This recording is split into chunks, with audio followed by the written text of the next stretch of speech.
Bonjour et bienvenue à l'émission Tin Torah, l'émission très sérieuse sur la Torah par le Rav Jérémie Hazar. Rav Jérémie Hazar, bonjour. Tu sais quoi, viens, on l'a fait en mime celle-là. Ok, du début à la fin. Ah, je peux plus. Alors. Non, tu sais pourquoi Shavuatov. Alors, en mime, pourquoi C'est quoi la paracha? Azinu.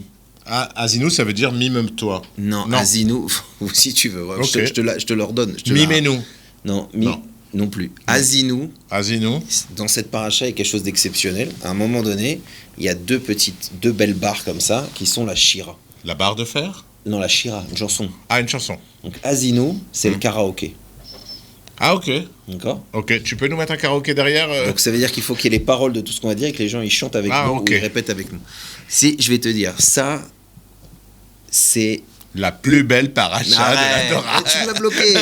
Oui, j'allais dire ça. Ah oui, mais qu'est-ce que tu veux? Alors, je suis enthousiaste. Cette semaine, c'est la plus belle des parachas. Cette fois-ci, oui. Oui. Et la semaine prochaine aussi. Peut-être. Ok. Non. Essentiel dans la Vodat Hashem, et pas que chez les Breslev, le sujet du chant.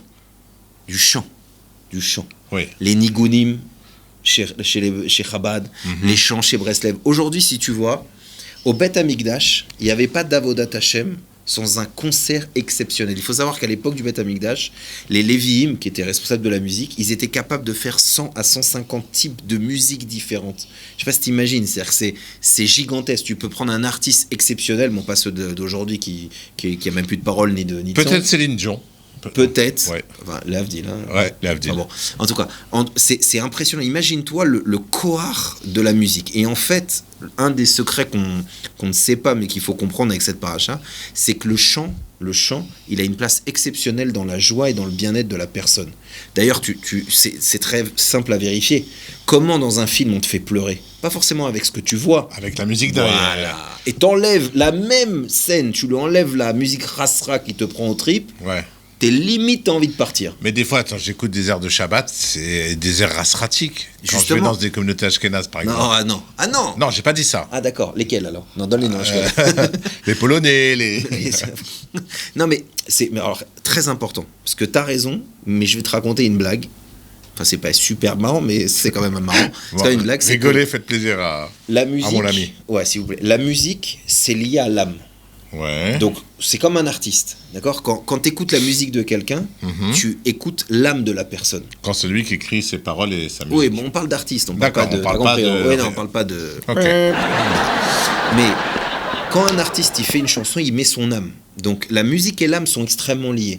Donc, une âme qui a une source, elle va être sensible à des trucs où toi, tu vas te pendre. Et par exemple, certains Sfaradim, ils ont besoin qu'il y ait des ténors, qu'il y ait des gens qui aient des belles voix, que le Kaddish ou certains airs, ils durent longtemps.